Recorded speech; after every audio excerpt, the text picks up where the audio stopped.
अगर आपका कपड़ा नीचे से तिरछा है या थोड़ा उसमें कान है तो आप उसको सीधा कर लें काट के पहले। और इसके बाद हमें देखना है कि हम अपने सूट की चौड़ाई किस तरह से लेते हैं। तो हम सूट की चौड़ाई इस तरह से लेंगे जितने हमारे हिप है उसका चौथा हिस्सा जमा 2 इंच। जैसे हमारे हिप 36 इंच है तो उसका चौथा हिस्सा हुआ 9 इंच और उसमें हम 2 इंच प्लस करेंगे तो इस तरह से हमारा हुआ ये 11 इंच।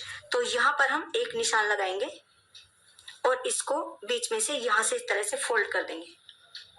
इस तरह से देखिए ये मोड़कर हमारा 11 इंच है, यानी टोटल जैसे हम इसको खोलते हैं तो ये हमारा 22 इंच होना चाहिए।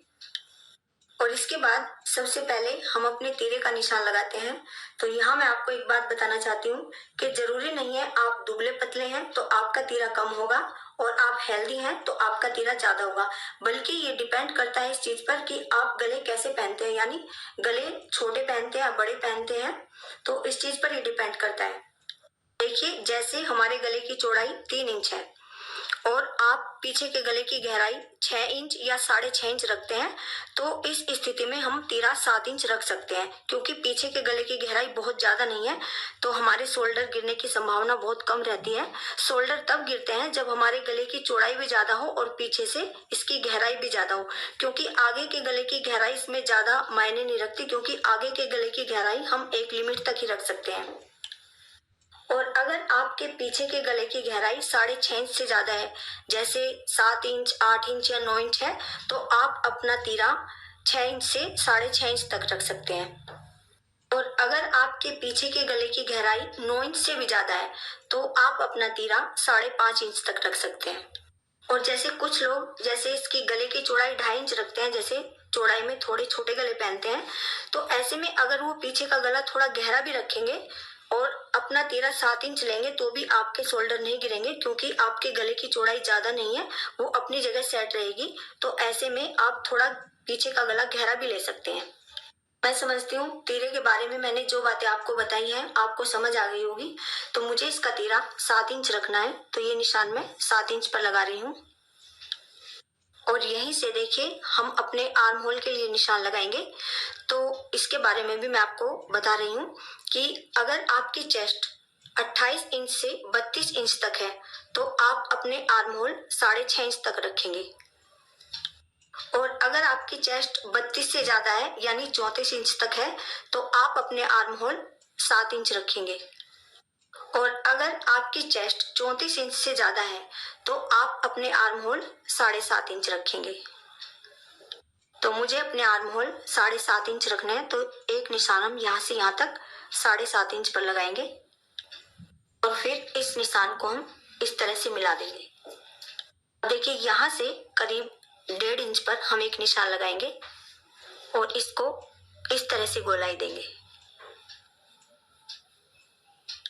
और यहीं से देखिए इस लाइन से यहाँ पर आधा इंच का एक निशान लगाएंगे और उसको इस तरह से मिलाएंगे। ये हमारे आगे के मुड्ढों की गहराई होगी। और इसको देखिए इस तरह से यहाँ पर इस तरह से मिलाएंगे। और उसके बाद हम यहाँ से एक निशान 7 इंच पर लगाएंगे जो हमारी कमर के लिए होगा। और एक निशान हम 13.5 इंच से 14.5 इंच तक कहीं भी लगा सकते हैं। तो ये डिपेंड करता है इस चीज पर कि आप चाक कैसे पहनते हैं, छोटे या बड़े। तो ये निशान मैं 14 इंच पर लगा रही हूँ जो हमारे हिप के लिए होगा। अब यहाँ से देखिए इस जगह से हम अपनी चेस्ट के लिए निशान लगाएंगे। तो जैसे हमारी चेस्ट 36 इंच है तो उसका चौथा हिस्सा हम यहाँ पर लगाएंगे। तो ये हुआ हमारा 9 इंच। तो ये निशान हम 9 इंच पर लगाएंगे। इसके बाद देखिए जो हमने यहाँ पर ये 7 इंच पर कमर के लिए निशान लगाया है, यहाँ पर हम कमर का नाप लगाएंगे। जैसे हमारी कमर 32 इंच है तो ये निशान हम 8 इंच पर लगाएंगे, उसका चौथा हिस्सा हुआ 8 इंच इस तरह से। और इसके बाद जो हमने हिप के लिए निशान लगाया है, यहाँ पर हम हिप के लिए निशान लगाएंगे। जैसे हमारे हिप 36 इंच है तो उसमें भी हम चौथा हिस्सा लेंगे। तो ये हुआ हमारा 9 इंच, ये निशान हम 9 इंच पर लगाएंगे। और इसके बाद देखिए इन निशानों को हम इस तरह से मिला देंगे।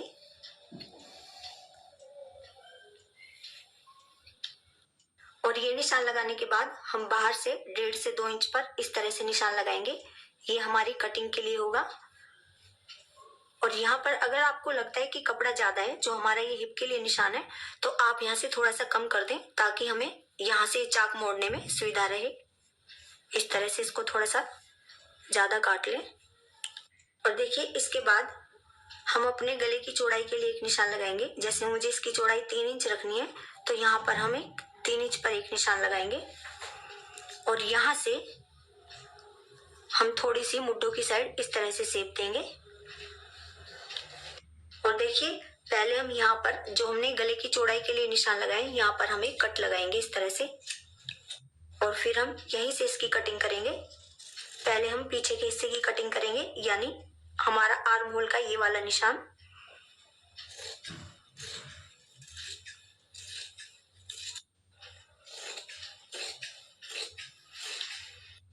और इसके बाद हम अपना पीछे का हिस्सा अलग कर देते हैं। और इसके बाद हम अपने आगे के मुड्ढों की कटिंग कर देते हैं। और इसके बाद हम पीछे के गले की कटिंग करते हैं। और ये पीछे का हिस्सा है और गले की चौड़ाई के लिए देखिए कट लगा हुआ है। तो और मुझे इसकी जो गहराई है वो 5.5 इंच रखनी है। तो एक निशान हम 5.5 इंच पर लगाएंगे और यहाँ पर एक निशान हम इस तरह से 3 इंच पर लगाएंगे। और इन दोनों निशानों को इस तरह से मिला देंगे और इसको इस तरह से गोलाई देंगे और इसकी हम कटिंग कर देंगे। और ये कपड़ा हमारे सूट के साइड में से जो बचा हुआ था वो मैंने ये देखिए इस तरह से ले लिया है। और इसके हमें बाजू निकालनी है, तो इसको मैंने पूरा खोला हुआ है। और आप अपनी पसंद के अकॉर्डिंग आधी बाजू Listen.